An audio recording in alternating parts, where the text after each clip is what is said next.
Bienvenidos a Encuentro San Pablo. Mi nombre es Rolando Vilca Vegaso y en esta oportunidad estamos acompañados de Allen Ceballos, quien es abogado y docente de la Universidad Católica San Pablo, además integrante del Comité de Ética para la Investigación de esta universidad. Allen, bienvenido.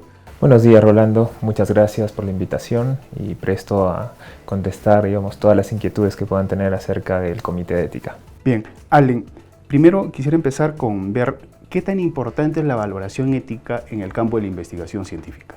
Muy importante, debido a que la investigación científica puede trastocarse y si es que en un inicio no se contemplan algunos mecanismos de contención de riesgos o cantidad de compromiso que pueden tener los participantes en una investigación, es posible que podamos perjudicar a los participantes y también comprometer la integridad ética de los investigadores.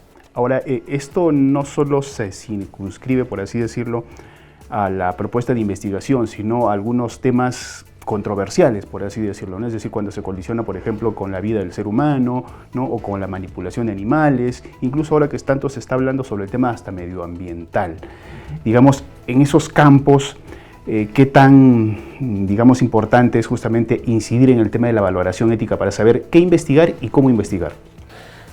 Mira, todo surge a raíz de las distintas experimentaciones que se fueron dando en la historia y los resultados que tuvieron estas investigaciones. Podemos hablar un poco sobre las investigaciones de los investigadores nazis en el más o menos 1942-1946, cuando se empezaron a experimentar con seres humanos. Se experimentaba, por ejemplo, la resistencia del ser humano al frío, a la caída de distintas altitudes. Se les inyectaba malaria y se veía cómo su cuerpo reaccionaba a la enfermedad. También se podía verificar hasta qué punto resistía el corazón, ¿no?, del ser humano, y estos experimentos fueron dados justamente por estos médicos alemanes. Posteriormente, podemos identificar también otro caso en Nueva York, en el Hospital de Enfermedades Crónicas de Brooklyn, en donde se les inyecta a 22 pacientes células cancerígenas. Y se empieza a observar cuál es la respuesta del ser humano, del sistema inmunológico a estas células. Y lo interesante es de que hasta ese momento no se tenía ninguna regulación acerca de la ética en la investigación, ¿no? Entonces esto ocurre más o menos en el año 1963, un año antes de que se dé la primera Asamblea Médica Mundial en Helsinki, Finlandia, con la creación justamente de un primer boceto de reglamento, ¿no? Ahora, eso en esta asamblea se puede ver los primeros atisbos o principios de cómo debe llevarse un protocolo de investigación.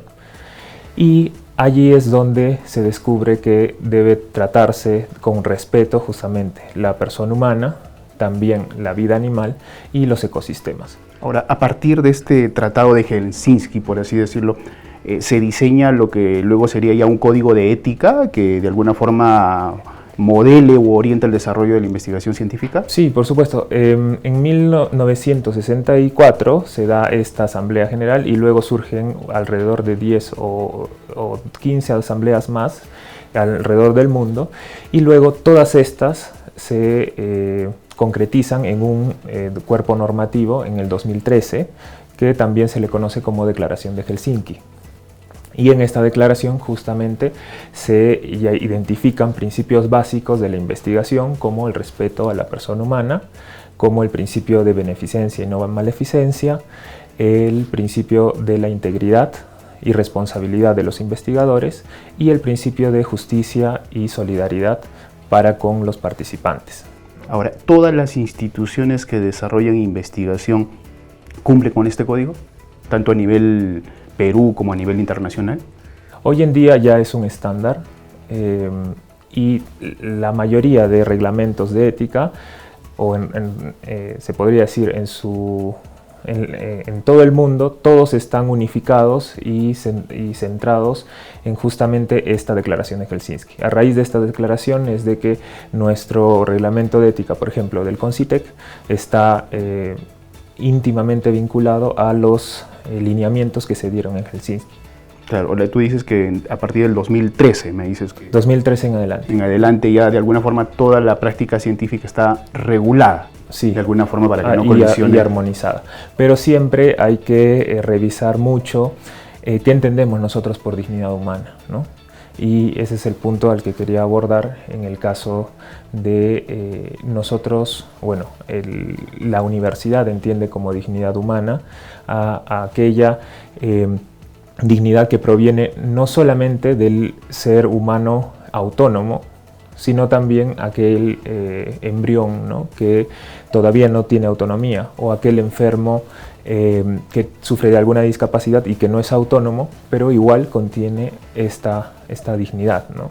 Es una dignidad basada en la ontología del ser persona, ¿no? ¿Qué tan importante es que la Universidad Católica San Pablo tenga justamente este comité de ética que de alguna forma orienta el desarrollo de la investigación científica? Muy importante porque brinda, como te comenté al inicio, un respeto por los participantes en las distintas investigaciones que se desarrollan en nuestra universidad, y también se exime a los investigadores de algún tipo de responsabilidad o que caigan en alguna vulneración, ¿no?, de estos principios éticos sin conocerlos. Entonces, antes de que ellos apliquen el protocolo, el comité de ética les dice, miren, hay que presentar un consentimiento informado, el participante tiene que conocer cuáles son los extremos de la investigación, cuáles serían los medios de contención o de mitigación de riesgos si los hubieran los participantes. También brindarle la posibilidad al participante de decidir salir de la investigación en cualquier momento, ¿no?, ya que como es voluntaria, entonces el participante podría en cualquier momento salir de la investigación. Incluso posteriormente a la investigación, si es que ya se le recabaron los datos, él podría pedir al investigador que pueda retirar toda la información del registro que puedan tener en la base de datos, ¿no? Eso es importante también para los investigadores, brindar una información respecto a cuál es el destino de esa base de datos, si van a anonimizar los datos de los participantes y por cuánto tiempo se va a tener registrada esa información, o si esa información se va a utilizar para nuevas investigaciones. Entonces, todo eso lo revisa el comité de ética de los distintos protocolos de investigación. Ahora, ¿todas las universidades del país tienen su comité de ética para orientar el desarrollo de la investigación? No todas, la mayoría, y la idea es justamente que el comité de ética tenga una independencia para el momento de decidir respecto de investigaciones. O sea, tampoco hay una exigencia del CONCITEC, en todo caso, para que toda investigación que se desarrolle en las universidades pase por, entre comillas, un filtro de esta comisión de ética. Hay una disposición para que las investigaciones pasen por filtros, pero no se les obliga a las universidades a tener un comité de ética. ¿Y crees que debería de obligarse?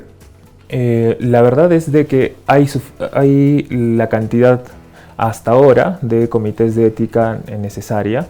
Incluso hay centros que no dependen de universidades, que son independientes de comités de ética, pero siempre está justamente esta necesidad, ¿no?, de poder acudir al comité. Y si es que una universidad lo tiene, en buena hora es mucho más fácil para los alumnos poder pasar sus protocolos de investigación por un comité de ética antes de aplicarlos. Claro, te digo esto porque, digamos, el avance de la sociedad, el avance del mundo como tal y la evolución del ser humano exigen siempre el desarrollo científico, tecnológico en los diferentes campos, ¿no? Ahora, hace poco hemos tenido una pandemia que nos ha removido como sociedad, ¿no? Y ahí, por ejemplo, ¿no?, siempre se cuestionaba el uso de la vacuna, ¿no?, una vacuna experimental como una solución para una pandemia. Entonces había cuestionamiento ético y moral respecto a su aplicación, considerando que las investigaciones previas determinaban que se necesitaba un seguimiento de hasta 10 años para ver si esta vacuna era eficiente y qué efectos podía generar incluso en la población. Sin embargo, por la emergencia mundial que vivíamos, se exceptuaron varios pasos, ¿no? La pregunta es, incluso hasta ahora, ¿no?, ¿realmente esa vacuna no generará ningún daño a futuro en el ser humano? ¿Crees que ahí faltó esa valoración ética o en ese tipo de casos la valoración ética debe quedar de lado. No, yo creo que en ese caso faltó la valoración ética, ¿no? Ya que deberían tener específicamente cuál es el efecto de la aplicación de ese tratamiento antes de poder dárselo a la comunidad, ¿no? Entonces, es un tema bastante controvertido, ¿no? Pero yo, en mi opinión personal, antes de aplicar un tratamiento, sí deben tener justamente bien medidos las consecuencias de estos tratamientos en los seres humanos y si es que van a ocasionar algún perjuicio a futuro, ¿no? En este caso, en la vacuna del COVID, me parece que no es algo medido, no es una consecuencia posible de medir este perjuicio que se puede dar en el ADN de las personas, ¿no? Porque se instala justamente en el ARN mensajero. Entonces, eso es de cuidado, ¿no? Claro, claro, porque justamente el mayor cuestionamiento hoy en día va por el lado médico, por así decirlo, ¿no? Y de hecho, todo el avance médico en cuanto a vacunas, medicamentos, han sido parte de procesos justamente de manipulación, de alteración, de pruebas o de utilización del ser humano como conejillo de indias para saber qué resultados y qué efectos podía generar, ¿no?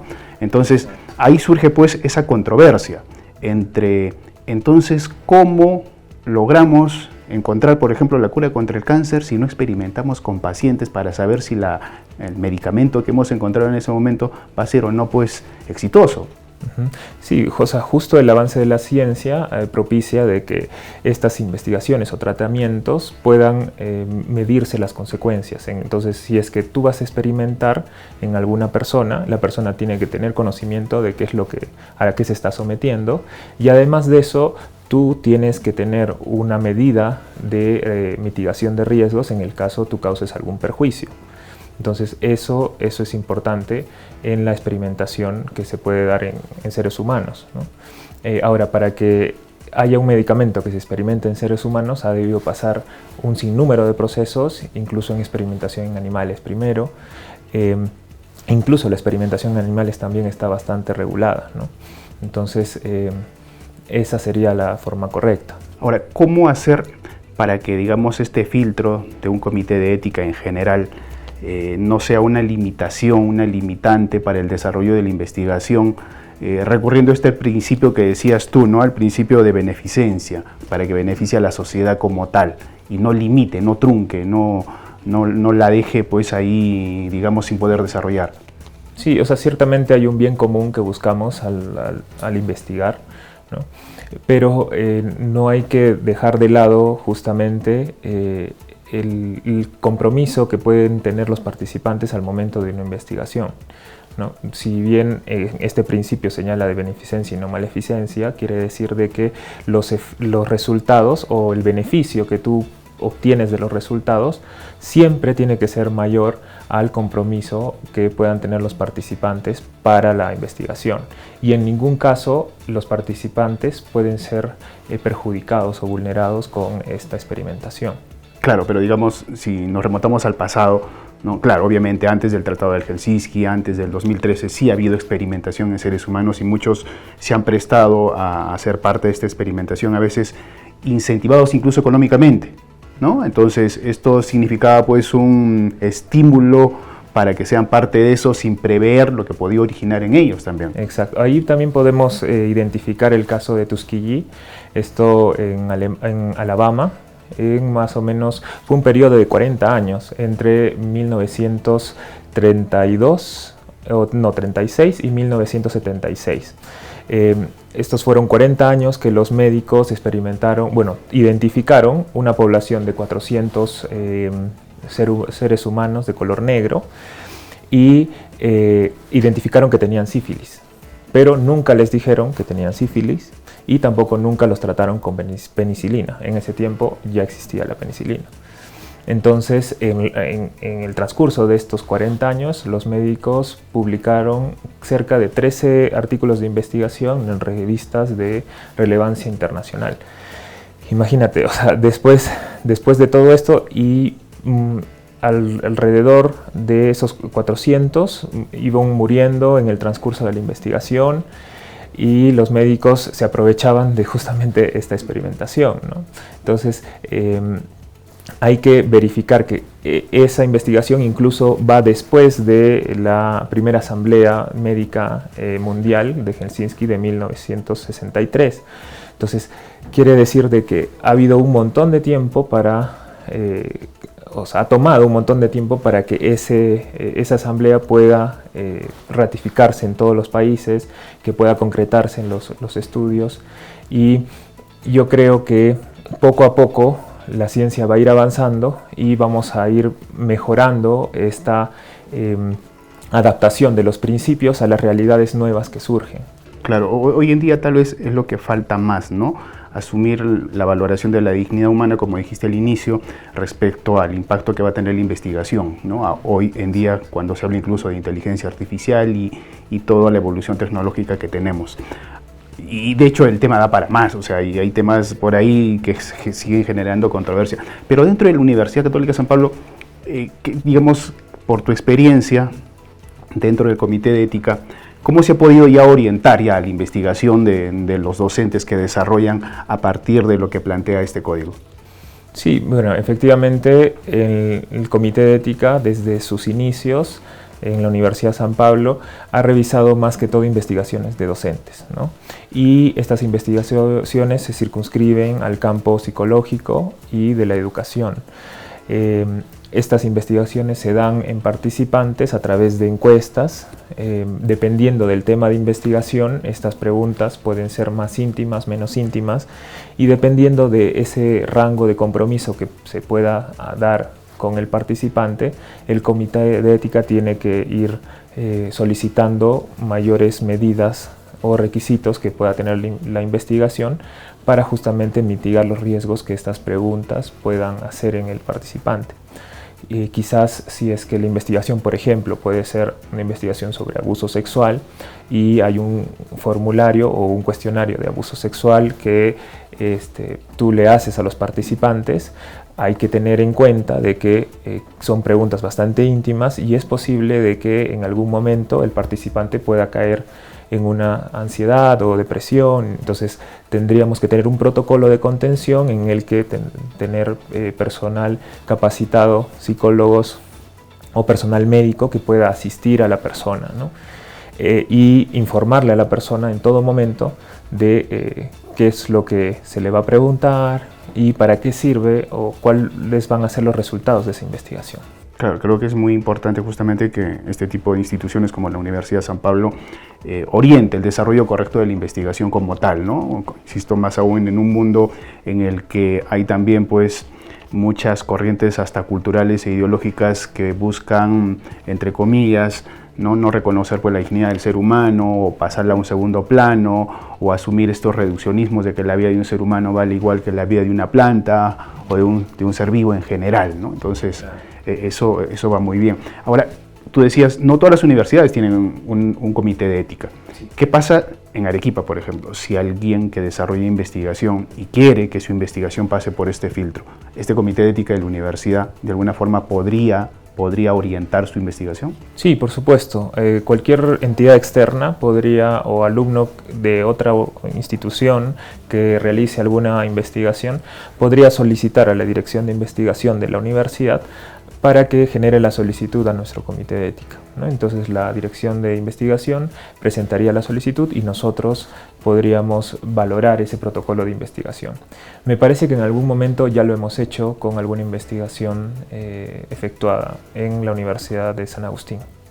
Entonces, la invitación, claro, la invitación que sea también pues para estas personas, ¿no? Que a veces necesitan orientar correctamente el desarrollo de su investigación y saber, como tú dices, prever los efectos que podrían generar en la población de estudio o en la aplicación misma del desarrollo de la investigación.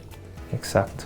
Sí, o sea, brindamos justamente esta posibilidad de poder verificar el protocolo de investigación a cualquier investigador de la comunidad arequipeña, siempre y cuando deban de pasar justamente por la revisión de los requisitos por la Dirección de Investigación de la universidad, ¿no?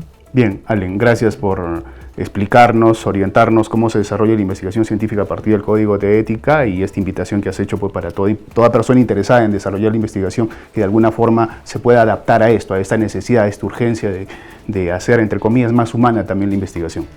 Perfecto. Gracias. Muchas gracias. Con nosotros estuvo Allen Ceballos, abogado, docente e integrante del Comité de Ética para la Investigación de la Universidad Católica San Pablo. Con nosotros será hasta la siguiente semana para otra edición de Encuentro San Pablo. No dejen de seguirnos todos los martes a partir de las 12 horas. Hasta la próxima.